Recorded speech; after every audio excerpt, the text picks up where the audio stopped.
مولائے کائنات کا تابوت اٹھا اور وہاں صرف 2 بیٹے تابوت کو اٹھانے والے ہیں، صرف 2 بیٹے۔ کیوں؟ مولا کی وصیت تھی میرے دوسرے بیٹے میرے تابوت کے ساتھ نہ جائیں اور 4 میرے تابوت اٹھائے جائیں، ایک مکے بھیج دیا جائے، مدینے بھیج دیا جائے، یمن بھیج دیا جائے، اور پھر ایک میرا تابوت میرے بیٹے حسن حسین لے کے جائیں نجف اشرف، اور وہاں پہ اس کو جا کے جس مقام پہ وہ جانتے ہیں کہ کس مقام پہ دفنانا ہے جہاں جناب نوح نے قبر کو حفر کیا تھا۔ عزیزان گرامی، اب یہاں پہ ایک مرتبہ تابوت کو مولا حسن علیہ السلام فرماتے ہیں کہ ایک مولا کے آخری لحظات ہیں، ایک مرتبہ مولا کائنات نے کہا مجھے اٹھا کے بٹھا دو، اے میرے بیٹا حسن مجھے اٹھا کے بٹھا دیجئے، آپ کے جد رسول خدا تشریف لا رہے ہیں، آپ کی ماں فاطمہ تشریف لا رہی ہیں، سارے انبیاء میرے استقبال کے لیے آ رہے ہیں۔ ایک مرتبہ مولا حسن نے اٹھا کے بٹھا دیا، مولا کائنات نے اشارہ کیا السلام علیکہ یا رسول اللہ، یا رسول اللہ آپ پہ اس حالت میں بھی مولا رسول خدا کو سلام کر رہے ہیں، میرے بھائی رسول خدا آ گئے ہیں، اب رسول خدا کیوں لینے نہ آئے، یا علی آپ نے ہر لحظے میں میرا ساتھ دیا، آپ کے وقت میں آؤں گا۔ جناب سیدہ ہیں، جناب انبیاء سارے کے سارے تشریف لا رہے ہیں، سب کی بس بھی ایک مرتبہ سارے مولا کے بیٹی بیٹیاں تعظیم میں کھڑے ہو گئے۔ جناب زینب کبریٰ نے رو کے کہنا شروع کیا اماں ہم پردیس میں یتیم ہو رہے ہیں، سب بیٹیوں نے رونا شروع کر دیا، ماتم کر رہی ہیں۔ ایک مرتبہ جناب زینب نے رونا شروع کیا، مولا حسن کو وصیت کی مولا امیر المؤمنین نے، مولا علی نے کہا بیٹا آپ مجھے خود غسل و کفن دیجئے گا۔ مولا حسن فرماتے ہیں میرے بابا کا جب میں غسل دے رہا تھا تو بابا خود ہی کروٹ لیتے تھے، کوئی زحمت نہیں دی، عرش سے پانی آتا ہے نا حوض کوثر سے، کافور جنت سے آتا ہے، ائمہ پاک ہے ان کا، ہمارے جیسا غسل و کفن نہیں معلوم کیسا ہے۔ بس بھی ایک مرتبہ مولا حسن نے بڑا اہتمام کیا، رو رہے ہیں تڑپ رہے ہیں،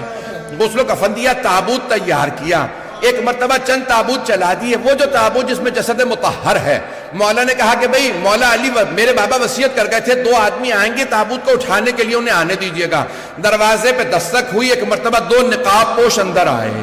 جیسے ہی وہ اندر آئے نہ پوچھا مولا حسن سے مولا کون ہے، کہا ایک جبرائیل ہے دوسرے میکائیل ہیں، بابا کو لینے آئے ہیں۔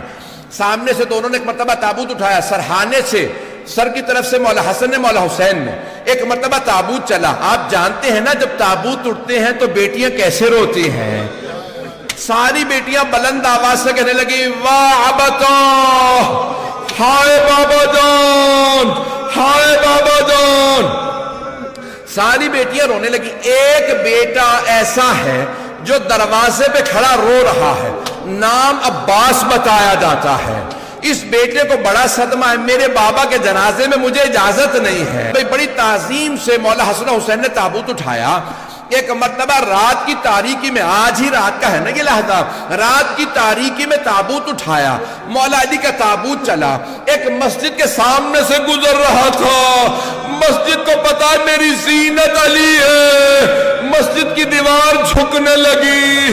بس بھی ایک روایت کے لیے ساری زحمت دے رہا ہوں۔ ایک مرتبہ دونوں بیٹے گئے، ایک مرتبہ زمین کے اندر مولا حسن نے دیکھا، نشان لگایا، فوراً قبر تیار خود بخود کھل گئی، دیکھا وہاں پہ ایک تختی تھی، لکھا تھا یہ وہ قبر ہے جو نوح نبی نے رسول خدا کے وصی علی مرتضیٰ کے لیے تیار کی ہے۔